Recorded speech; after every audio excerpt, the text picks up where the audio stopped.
ആഴക്കടൽ മണൽ ഖനനത്തിനെതിരെ കടലിന്റെ മക്കളെ നെഞ്ചോട് ചേർത്ത് പിടിച്ചുകൊണ്ട് RSP ദേശീയ സെക്രട്ടേറിയറ്റ് അംഗം NK പ്രേമചന്ദ്രൻ MP.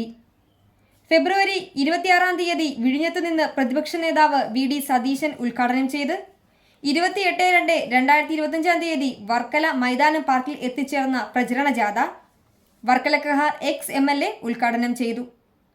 3.42 കോടി മണലാണ് ഖനനം ചെയ്യാൻ പോകുന്നതെന്ന് NK പ്രേമചന്ദ്രൻ MP പറഞ്ഞു.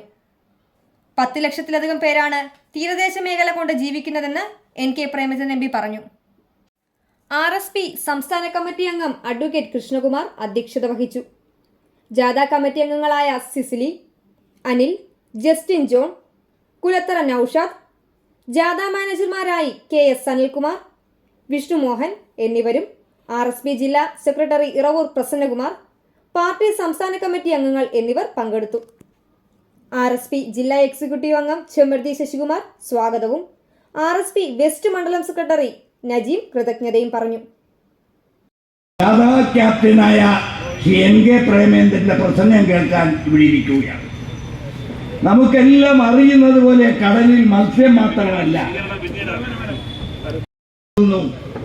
അങ്ങനെ നമ്മുടെയൊക്കെ ദൈനംദിന ജീവിതത്തെയും പ്രകൃതിയുടെ ആവാസവ്യവസ്ഥയെയും എല്ലാം ഹനിക്കുകയും നശിപ്പിക്കുകയും ചെയ്യുന്ന ഒരു വലിയ സംഭവത്തിനാണ് പ്രധാനമന്ത്രിയും കേന്ദ്ര ഗവൺമെന്റും ഇതിന്റെ പിന്നിലുള്ള വില്ലനായ പിണറായി വിജയനും എല്ലാവരും കൂടെ തീരുമാനിച്ചിരിക്കുന്നത്. അതിനെയുള്ള പോരാട്ടം ഈ നാടിന്റെ മാനവരാശിയുടെ പോരാട്ടമാണ്. അതിനുവേണ്ടി ജാഥ നയിച്ച പ്രിയങ്കരനായ ഞങ്ങളുടെ സുഹൃത്തും നാട്ടുകാരനും ഞങ്ങളുടെ നാടിന്റെ അഭിമാനവും ഒക്കെയായ പോരാളിയായ NK പ്രേമേന്ദ്രനെ ഹൃദയപൂർവ്വം അഭിനന്ദിച്ചുകൊണ്ട് ഞാൻ ഈ സമ്മേളനം ഉദ്ഘാടനം ചെയ്തതായി പ്രഖ്യാപിക്കുന്നു. നമസ്കാരം. ജയ്. തീരദേശ മേഖലയിലെ ജനങ്ങളെ ബോധവൽക്കരിച്ചുകൊണ്ടുള്ള വൻപിച്ച ജനകീയ പ്രതിഷേധ സമരത്തിന് നേതൃത്വം കൊടുക്കാനാണ് RSPയുടെ സംസ്ഥാന കമ്മിറ്റിയുടെ തീരുമാനപ്രകാരം ഇത്തരത്തിൽ ആദ്യം കേന്ദ്ര ഗവൺമെന്റ് ടെൻഡർ വിളിച്ചിട്ടുള്ള മേഖലയായ തിരുവനന്തപുരം, കൊല്ലം, ആലപ്പുഴ തീരദേശ മേഖലകളെ കേന്ദ്രീകരിച്ചുകൊണ്ടുള്ള പ്രക്ഷോഭത്തിന് പ്രചരണ ജാഥയ്ക്ക് തുടക്കം കുറിക്കുന്നത്. ഇതിലൊരു കാര്യം ഞങ്ങൾ അസന്നിഗ്ധമായി പറയുന്നു. സാക്ഷാൽ ശ്രീ നരേന്ദ്രമോദി, ഇവിടെ ബഹുമാനപ്പെട്ട ഉദ്ഘാടകൻ ശ്രീ വർക്കല കഹാർ സൂചിപ്പിച്ചതുപോലെ, സംസ്ഥാനം ഭരിക്കുന്ന പിണറായി വിജയന്റെ നേതൃത്വത്തിലുള്ള പരോക്ഷമായ അനുമതിയോടുകൂടി കേരളത്തിന്റെ തീരപ്രദേശത്ത്, കേരളത്തിന്റെ ആഴക്കടൽ പ്രദേശത്ത് കടൽ മണൽ ഖനനം നടത്താൻ എന്തെല്ലാം പരിശ്രമം നടത്തിയാലും ഒരു കാരണവശാലും അത് അനുവദിക്കില്ല എന്ന് അസന്നിഗ്ധമായി ജാഥയിൽ പ്രഖ്യാപിക്കാൻ ഞങ്ങൾ ആഗ്രഹിക്കുക. വസ്തുതാപരമായ കാരണങ്ങൾ നിരത്തിക്കൊണ്ടാണ് ഞങ്ങൾ ഈ പ്രശ്നത്തെ അഭിമുഖീകരിക്കാൻ, അഡ്രസ് ചെയ്യാൻ ആഗ്രഹിക്കുന്നത്. ഇപ്പോൾ കേന്ദ്ര ഗവൺമെന്റ് കൊല്ലം മേഖല കേന്ദ്രീകരിച്ചുകൊണ്ട് 3 ബ്ലോക്കുകളിലാണ് മണൽ ഖനനത്തിന് വേണ്ടിയിട്ടുള്ള ടെൻഡർ വിളിച്ചിട്ടുള്ളത്. എന്ന് പറഞ്ഞാൽ ഏതാണ്ട് 425 കിലോമീറ്റർ ചതുരശ്ര കിലോമീറ്റർ ദൈർഘ്യം വരുന്ന കേരളത്തിന്റെ തീരദേശത്ത് നിന്ന് 50 കിലോമീറ്റർ അപ്പുറത്തുള്ള മേഖലയിലാണ് 3 ബ്ലോക്കുകളായി വെവ്വേറെയായി ടെൻഡർ വിളിച്ചിട്ടുള്ളത്. നിങ്ങളറിയണം, 30.42 കോടി ടൺ മണൽ ശേഖരമാണ് കടൽ ഖനനം ചെയ്തുകൊണ്ട് എടുക്കാൻ ഉദ്ദേശിക്കുന്നത്. 48 മീറ്റർ മുതൽ 62 മീറ്റർ വരെ ആഴത്തിൽ ഖനനം നടത്തുകയാണ്. ഈ കടലിന്റെ അടിത്തട്ടിൽ, സീബെഡിൽ 48 മീറ്റർ മുതൽ 62 മീറ്റർ വരെ ആഴത്തിൽ ഭീമാകാരമായിട്ടുള്ള യന്ത്രങ്ങൾ ഉപയോഗിച്ച്, ഡ്രഡ്ജിംഗ് യന്ത്രങ്ങൾ ഉപയോഗിച്ച് കുത്തിപ്പൊളിക്കുമ്പോൾ, അടിത്തട്ട് കുത്തിപ്പൊളിച്ച് വാരിയെടുക്കുമ്പോൾ ഉണ്ടാകുന്ന പാരിസ്ഥിതികമായ പ്രത്യാഘാതത്തെ സംബന്ധിച്ച് ഒരു പഠനവും നടത്തിയിട്ടില്ല. സാമൂഹ്യമായ പ്രത്യാഘാതത്തെ സംബന്ധിച്ച് ഒരു പഠനവും നടത്തിയിട്ടില്ല, ഒരു ചർച്ചയും നടത്തിയിട്ടില്ല.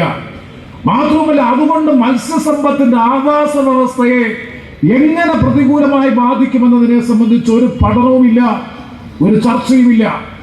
ആകെ ശ്രീ മോദി ഗവൺമെന്റ് പറയുന്നത് 2047 അതിവികസിത ഭാരതമായി ഇന്ത്യൻ സമ്പദ് വ്യവസ്ഥ മാറണമെന്നുണ്ടെങ്കിൽ കടൽ വിഭവങ്ങളും വനവിഭവങ്ങളും പരമാവധി ചൂഷണം ചെയ്യാൻ നമുക്ക് കഴിയണം.